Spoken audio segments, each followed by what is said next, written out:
Over the course of this NBA season, we've seen a total of 11 players miss 50 or more games or suffer what would have been a season-ending injury at the end of the season. This recent epidemic is consisting of injuries that are usually reserved for older players, but now hitting players like Jason Tatum and Tyrese Halliburton in their prime. And while the most important concern is and should be player health and safety, even if the league wants to look at this from just a pure marketing standpoint, these injuries have led to a worse overall product, as we were set to have one of the most exciting games the league has seen since probably 2016, but unfortunately that was cut short due to Tyrese's injury. Adam Silver did recently say that the league will be investigating why these injuries are occurring and what they can do to help. But considering that his initial solution was to use AI, not that kind of AI, this kind of AI, we might be in for a rough time. But even if AI can find something, this investigation might not actually lead to anything, as Adam Silver was pretty quick to brush this off as just a one-off weird season, and indicated that he believes it has absolutely nothing to do with the amount of games these players have been playing. The majority of the Achilles injuries have happened before the All-Star break,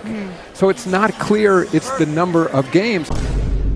But to be fair, there are other valid reasons why players these days might be experiencing more injury struggles that are outside of the NBA's control. But first, starting with the issues that are under the NBA's control, and the most obvious for that is the shortened season. Most likely this would be 72 games, but along with that, the league should also consider extending the overall length of the season. As it stands right now, the regular season is around 26 weeks long with 82 games, which means that teams are playing around 3 to 4 times a week.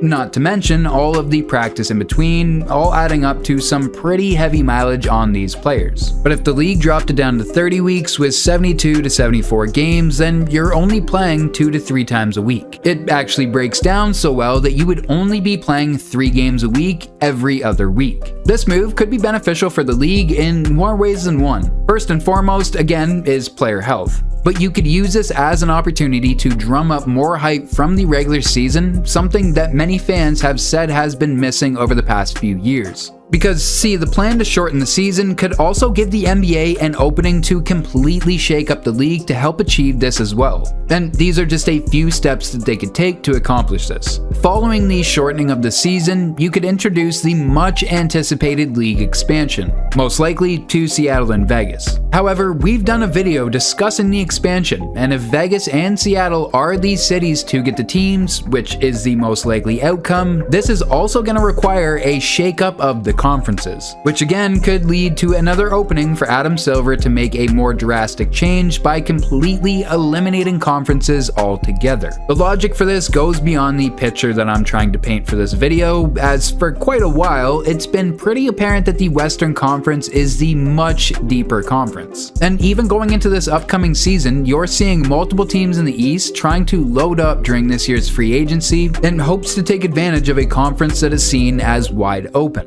And the only reason that it is seen as wide open now compared to 2 months ago is simply because 2 players from the Eastern Conference got injured. So eliminating the conferences would be beneficial for multiple reasons. But getting back to how it applies for this video, without conferences getting in the way, you're able to establish marquee matchups more easily, making the seamless transition into the NBA a little easier for newer expansion franchises, while also ensuring that the product of the regular season remains intact. Also, with the shortened season and expanded length, this also means that any travel done from the east to west or west to east is a lot easier, as teams are given more time to settle into their visiting town before having to play their game. So really, you're fixing up a lot of the issues that are currently plaguing the NBA, aside from the injury issues as well. Essentially, what you'd be doing with this structure is pivoting more toward a European soccer model, and you could even lean much harder into that angle as well.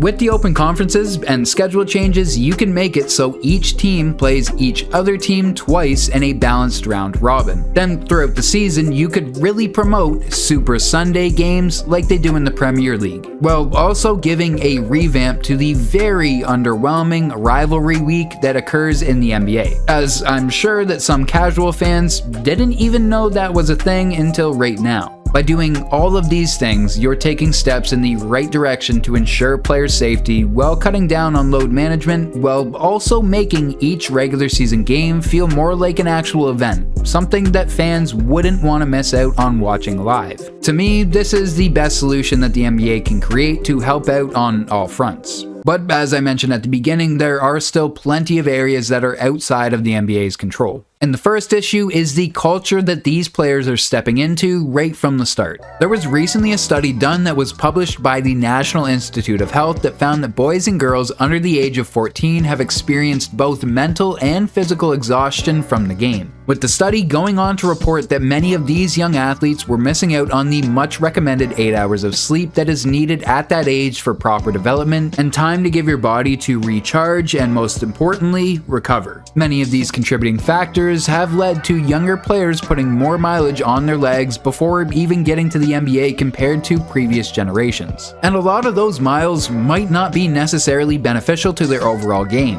as the AAUification of basketball seems to promote the individual game more than the group play. Again, something that is only going to add more mileage and stress to these players' limbs. Another study done by Luka Doncic's foundation found that much of the joy, creativity, and exploration are being squeezed out of the game, and with both of these studies together, we can start to see how basketball is already becoming a business for these kids far before they can understand the ramifications, which more often than not leads to these younger players getting pushed harder and harder to achieve that ultimate goal of making it to the NBA or the WNBA. The extreme example of this are the Ball brothers. Again, this is a topic that we've dedicated an entire video to if you wanted to check that one out as well, but the entire world was shown the physical demanding workouts LeVar had his kids going through, which to his credit did result in both LaMelo and Lonzo going top 3 in their respective drafts. But since entering the NBA, both of their careers haven't exactly lived up to the hype that was expected of them, mostly because of injuries. LaMelo's been in the league for about 5 years now, and although when available, he is one of the more entertaining players in the entire game, but the issue is he's rarely available.